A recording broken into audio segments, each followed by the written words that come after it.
Hello, hello. Welcome to Wicked Words, the podcast where you get to listen to my terrible New England accent while I talk about true crime and other dark topics. My name is Brooke, and today is episode 6.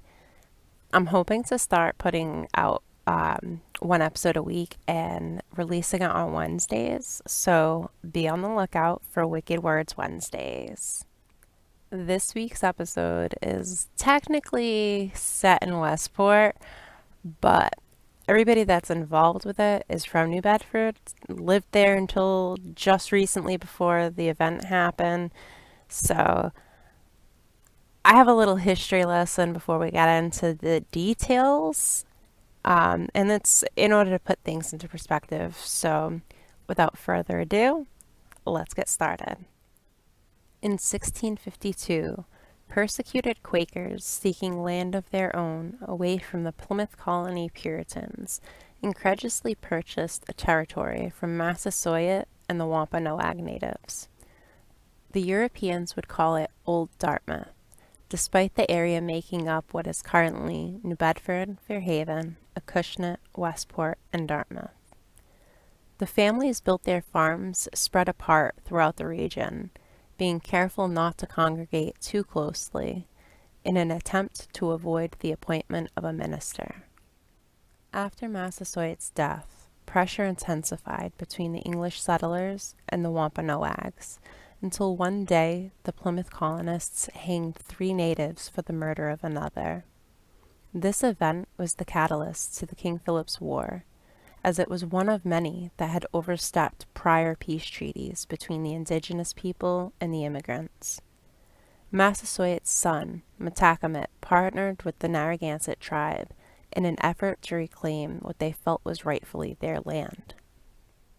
After months of back-and-forth battles, it was beginning to appear as though the natives were winning, but the Englishmen banded together, creating a militia of over 1,000 men, garrisoning their homesteads. The militia accounted for 10% of the country's Caucasian population at that point.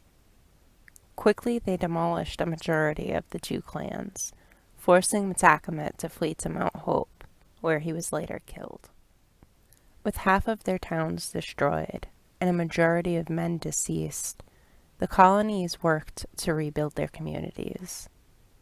The natives suffered a larger loss, with some tribes being eradicated completely, while others were enslaved and shipped to countries like Bermuda, Spain, and Portugal.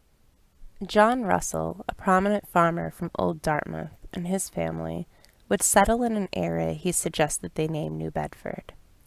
Bedford after the Dukes of Bedford, but new since Bedford was already an incorporated city and had been for decades. Russell wasn't the only one to take advantage of what New Bedford had to offer. Whalers from Nantucket traveled there in search of opportunity, since a mob of merchants had a stronghold in the Cape. These families would make a brilliant choice, as the Revolutionary and 7 Years' Wars would devastate the fishing industry in Nantucket, paving the way for New Bedford's ascension. New Bedford wasn't immune to the attacks from the British, however. The Redcoats would form blockades around the ports, destroy enemy ships, and even march down King Street, burning down businesses. The city would resiliently recover, renaming the scorched road Union Street in an act of defiance. Despite the initial resistance to come together, the colonists eventually introduced a post office, a hospital, and a newspaper, officially incorporating in 1787. The Revolutionary War had brought many skilled tradesmen to settle on the coast, and with them came the construction of the New Bedford-Fairhaven Bridge, extending trade into other territories of what was once Old Dartmouth, further unifying the American people. After the embargo placed during the War of 1812 was lifted, New Bedford acquired a fleet of whaling ships. They modified them in a manner as to allow the seamen to process the whales on board. This meant the ships could stay at sea for up to 4 years at a time. With the boom from the whaling industry, New Bedford's population began to rise rapidly, increasing sixfold between 1820 and 1860. Part of this sudden surge had to do with the fact that New Bedford was now one of the wealthiest places in the world, but its diverse and open-minded atmosphere also made it the center of abolitionism, attracting freed and escaped slaves from the Underground Railroad, like Frederick Douglass. New Bedford was a place that cultivated a chance for success among immigrants and people of color, such as Lewis Temple, who was a blacksmith credited with designing one of the most effective harpoons, and Paul Cuff, who earned the right to vote for black property owners before Lincoln even signed the Emancipation Proclamation. As fast as it rose, New Bedford's descent would snowball, with petroleum being unearthed in Pennsylvania, pushing out the need for whale oil. The commencement of the Civil War brought attacks on commercial fishermen from the South in an attempt to dismantle the North's economy. The government began buying up whale ships, towing them to Charleston, South Carolina, where they would sink the fleets with sand and stones, trying to block the Confederates from advancing by sea. By the end of the war, whaling had almost been abandoned altogether. Like before, New Bedford collectively recuperated, using their location on the Acushnet River to their benefit. Textiles would become the breath of new life needed to restore the city. And with the construction of Wamsutta Mills complete, 19,000 bales of cotton were processed, made into 20 million yards of fabric, netting New Bedford the equivalent of their entire whaling catch financially in just a single year. The mill would become the world's largest weaving plant. With the stability of the textile industry supporting the city, New Bedford looked to inspire art among its community, starting the Mount Washington Glass Company. But by the turn of the century, competition with the South's low-waged workers took its toll on the textile mills. A strike in 1928, resulting for a demand for increased pay, stymied production, and despite negotiations being reached, the strike, followed by the Great Depression, did its damage, and the illustrious appeal of the once affluent city began to dull and tarnish. At the tail end of New Bedford's glorious age, love formed between a Portuguese immigrant named Manuel Alfredo and a Polish immigrant named Czeslin Sokolowska. The pair met most likely at St. Luke's Hospital, where Manuel worked as a utility man and Czeslin, or Claire as she was called, was employed as a linen room clerk. The two married in 1928, giving birth to their first and only child in August of the same year. Richard Manuel Alfredo was born on August 13th at his parents' home on Rivet Street in New Bedford. There isn't much known about Richard's life growing up, but in his early 20s he met Dorothy Elizabeth Herlihy. She was the oldest daughter of Irish immigrants, William and Elizabeth, working as a bookkeeper. In 1949, she became acquainted with Richard, and the two fell in love, marrying in the same year. They purchased a home on Myrtle Street and started a family of their own. Unbeknownst to the Alfredos, on Halloween of 1949, a local couple named Christopher and Mary Martin gave birth to a daughter they named Christina Mary. The two families would subside in the same city for decades, sometimes even living mere blocks away, but their paths wouldn't cross until the early 80s. By this time, Christina had just turned 30. She was a divorced single mother of two when she met Richard, who was estranged from his wife and now adult children. The two hadn't been together long before tragedy struck. In May of 1982, Manuel passed, and only 6 months later, Claire would pass too. Around this time, Richard would have a quadruple bypass surgery as a result of coronary artery disease. When it appeared things couldn't get any worse for the blended family, it did. In late January of 1990, Christina and her children had just returned home when they entered the Petty Lane residence they shared with Richard in Westport. Christina found her boyfriend slumped over in his chair, unconscious. Immediately, she called 911. Richard Alfredo was pronounced dead on arrival at St. Luke's Hospital, the same hospital where his parents had met decades earlier. The medical examiner determined that Richard had died as a result of heart attack and didn't feel the need to perform an autopsy given his cardiac history.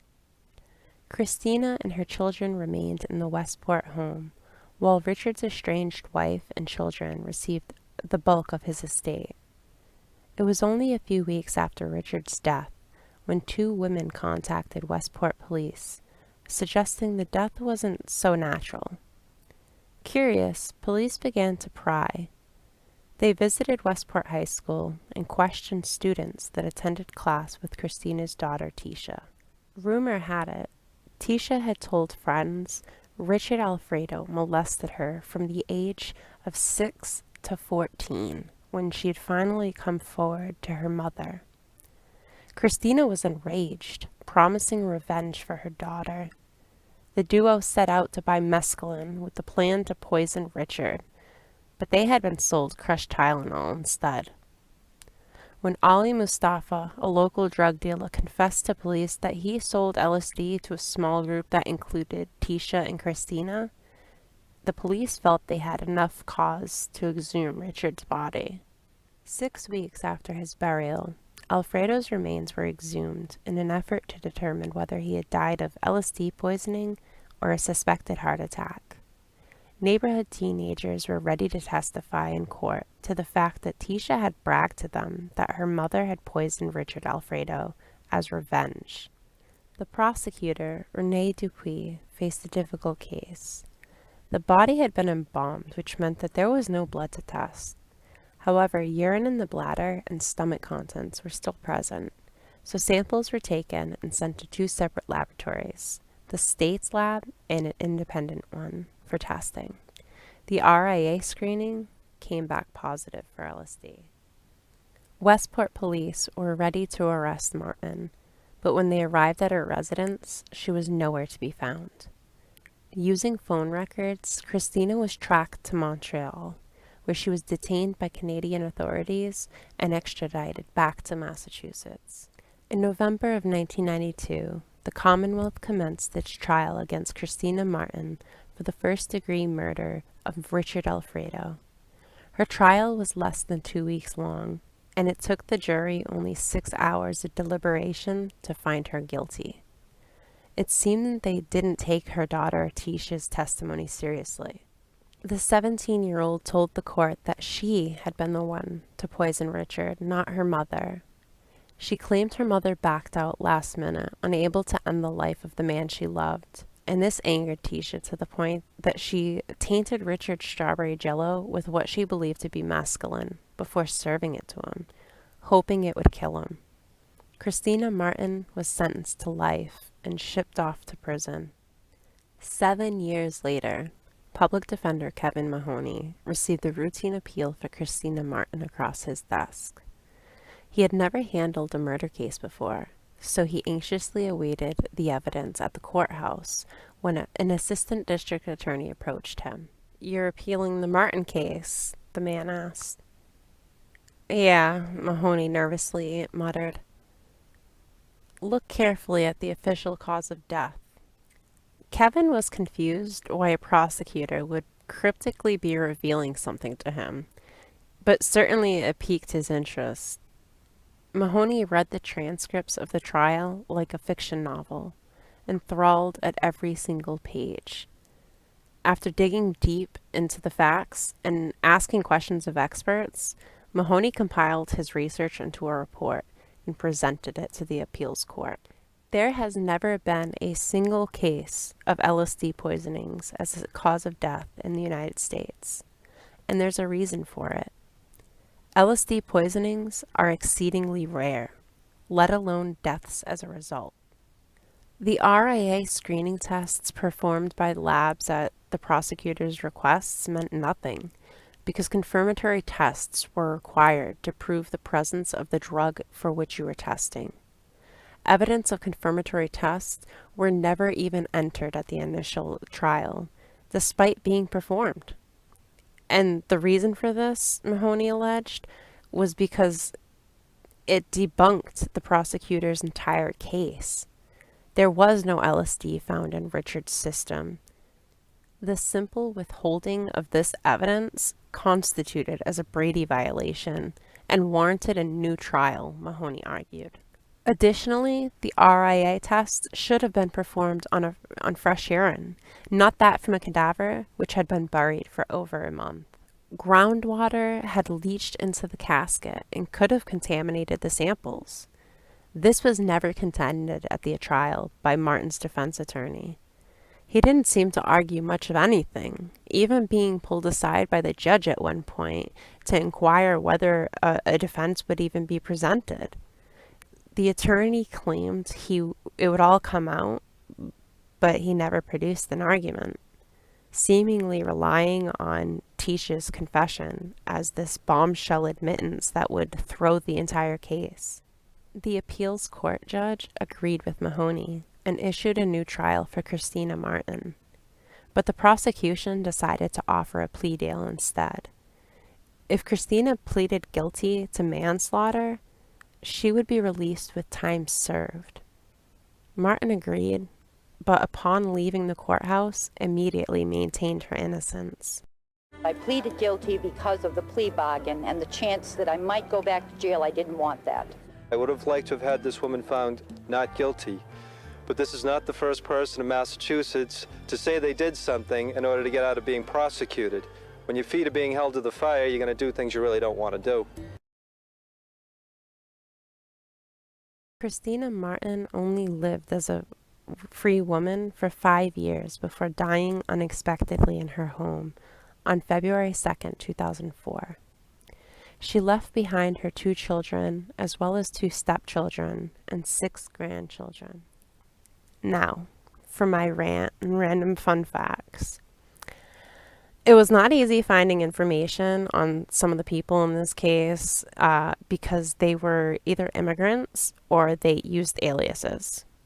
For example, Richard's mom, her name was Seslin, but she also went by the Americanized name Claire, but she also was known by Cheslona. In some records, they weren't maintained accurately because accents and lack of education provided, room for spelling errors. And these spelling errors could change your entire name. And I've had experience with this in my own family tree doing research. So I know that it's a common thing with Portuguese immigrants, especially in this area. Also, there's a lot of aliases. That's kind of an issue as well. Christina and Tisha were both known under a multitude of other names. And I'm guessing this is as a result of trying to avoid legal trouble. There aren't many pictures of the people involved in this because a lot of them didn't make it to high school. Therefore, there's no yearbook photos available. I think the highest education among most of them was 8th grade. Obviously, Tisha had gone to high school, but I'm talking about like the parents and stuff like that, like Richard Allen's parents and Christina's parents. Richard Alfredo's wife passed away in 2001, and there is no public information available about their children, which again is totally fine. People are allowed their privacy. I only look for public information, so I wasn't trying to pry. I just saw that they had 3 children and all of their information was private, basically. I didn't run into anything that I could find pertaining to them.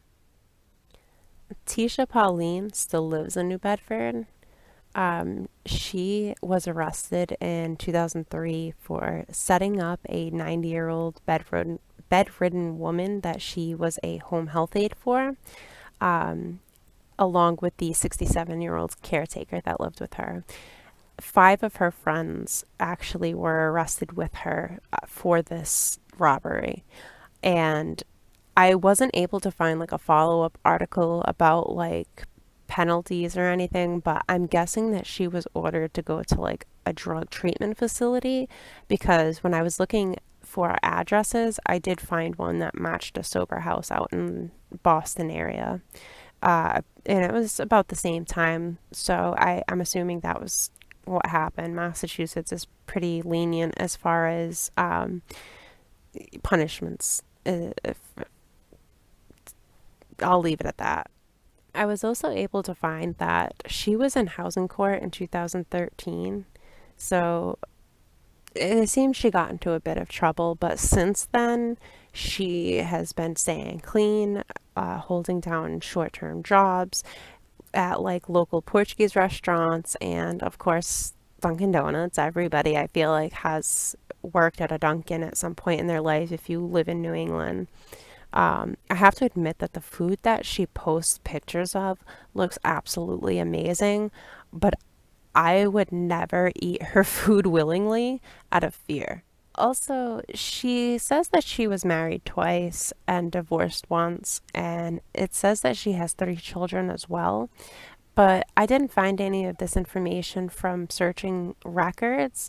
I found this information through like a Facebook survey. So whether that's reliable or not, that's, for you to decide. I did find it interesting that she has quite a bit of my family members as friends.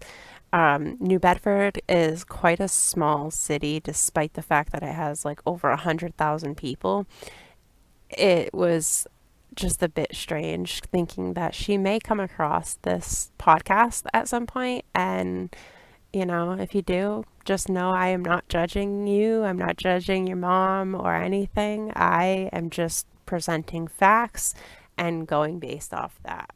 There is no date on Richard's gravestone. In fact, I couldn't find a single date of death listed for him. I found 3, in fact. It appears that it happened between the 20th and the 21st of January, though. Those were the most common dates that I found, although I did see the 15th listed, so that was a bit strange. Reading about Richard Alfredo's father made me think of like my own grandfather. Richard Alfredo's father, Manuel, came over from the Azores with only $10 in his pocket, and he found work as a carpenter and busted his ass to provide for his family. And that reminds me exactly of my grandfather. Something that I found interesting was that it appeared for a short time Richard and Dorothy lived in New York City. Also, I found that Christina Martin was the beneficiary to Richard Alfredo's will, but she didn't receive the house that she was living in with her children. She received $20,000, which, when accounted for inflation today, would be a little less than $72,000. It's not the typically like large insurance policy payout that, would provoke most murders, but she may have thought, it was easy money considering he was 20 years her senior and he already had heart issues. I have no idea. Another thing that I came across that I thought was kind of odd was the drug dealer who confessed to police that he had sold the LSD to Tisha. His name was Ali Mustafa.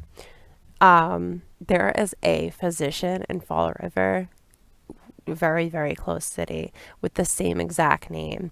In fact, I've actually seen this doctor before, and I would like to think that it's not the same man who sold a teenager drugs so that she could murder her stepfather, but you never know. Anyway, Ollie told police that he and Tisha had tested the drug because she was afraid that she was going to be scammed again, I guess. Remind you, she was 14 years old. And I have a child about this age, and when I think about the two, like their lives, it makes me sad to think that this was the kind of upbringing she had. I'm sure Christina did her absolute best given the circumstances, But it seems to be like this cycle that, happens in New Bedford, a generational cycle that you can't escape, which is why I left as soon as I possibly could. Christina's son, Sean, isn't mentioned a whole lot, but he's married now. He lives in Florida. Um, it doesn't seem that he is in contact with Tisha. I'm not sure if they really grew up close, as he seemed to go to Wareham High School. It was alleged that Tisha and Christina were looking to get a hitman, and that they were going to provide one of Richard's own firearms for the hit. And I think that had they gone that route, this case would have ended pretty typically, and we wouldn't be discussing it today. Or maybe we would. New Bedford hasn't really recovered since the decline of the textile factories in the early 20th century. It's remained a largely low-income area despite being one of the biggest cities in the state. Fishing is still a huge industry due to the port, but drugs also tend to come in through that as well. They're hoping to capitalize on wind energy in the future, granting multiple companies waterfront property for their businesses. As of right now, the largest employees in the city include St. Luke's Hospital, Titleist, which is the golf ball company, and Riverside Manufacturing, and they produce Joseph Abbott apparel.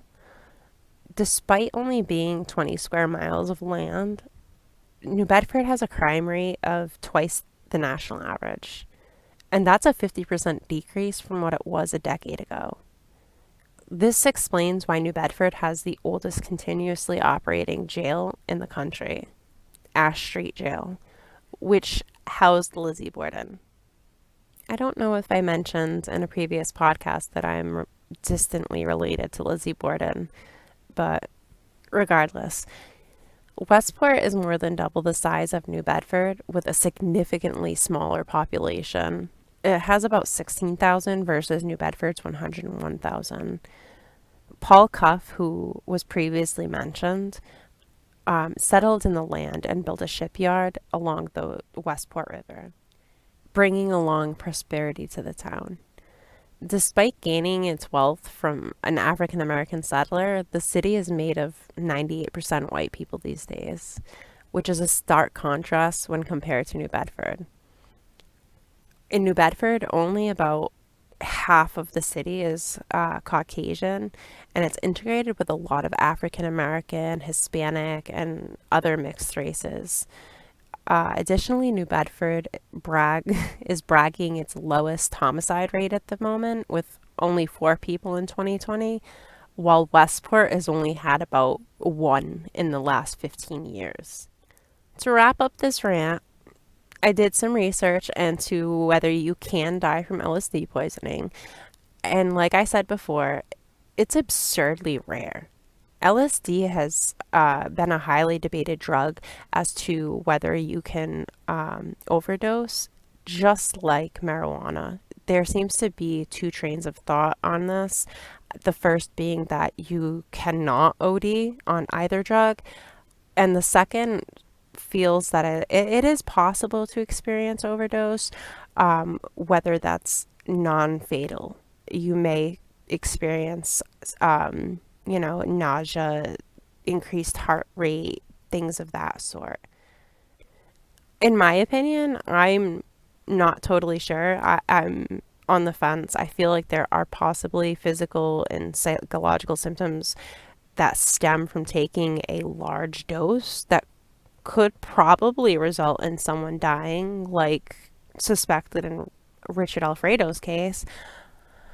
However, I have never personally taken LSD, so I couldn't tell you the way it affects people, although it seems to be a very subjective sort of experience. And usually there has to be like this underlying comorbidity to exasperate these symptoms. So it's a very temperamental chemical that hasn't had enough research on it, honestly, to understand the total effects. Some people have found relief with massive doses, and it stops mental health struggles that they've been suffering with for years, while people with ADHD can find relief with microdosing. So, one bad trip could probably cause lasting psychological damage for some people and have zero, issues and complications for others. Bottom line is, we need to do more research into the overall effects of LSD. There were allegations that LSD poisoning caused the death of a teenage boy in Springfield as recently as 2019. So it's something that, it's a newer, like in the 1960s is when it really became kind of popular. And that wasn't that long ago when you think about it. It was only 60 years ago. So there has not been enough research on this medication, this drug as a medication or, as a illegal substance. We should look more into it before we judge it. And ultimately, that kind of is what it comes down to with this case. Did Christina Martin murder Richard Alfredo? Legally, she's guilty of his death, but morally, what do you think?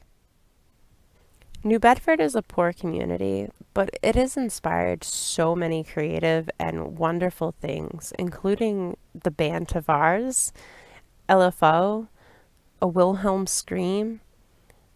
Two members of the Marky Mark in the Funky Bunch were actually from New Bedford, as well as the lead singer and rhythm guitarist from the Pixies. It also inspired Passionata and The Accused. And while I was researching, I came across this little story about an Irish immigrant named Patrick Cunningham, who was the inventor of he was an inventor, and he was known for building this torpedo, which he fired down one of the streets in New Bedford. I enjoyed researching this case simply because it gave me the chance to explore the history of a city I grew up in, yet didn't really have like the best outlook on. It certainly made me appreciate it in a different light. As always, I want to ask my listeners to do something in Richard Alfredo's honor. I think if you could explore your hometown or your current city, that would be kind of fitting. Show a local business some support if possible. New Bedford was able to regrow after all of its failures because its residents worked so hard to take care of their city and make it a better place. With the internet, we're able to like order things from all over the world in the blink of an eye. Meanwhile, we complain about our surroundings, which can be boarded up or abandoned. Yet we don't think to, delve deeper into how we can help stimulate our local economy and make our community better. I want to thank you all for listening. Hit subscribe if you want to hear some more stories, and feel free to comment if you have any suggestions or feedback. You can always email me at wickedwordsyt@gmail.com. I'm still trying to decide on the next episode's case. I let my oldest child pick, and they suggested two, which I am going to look through and see which has more information available, which kind of catches my interest a little bit more. So stay tuned. And as always, I will catch you on the flip side.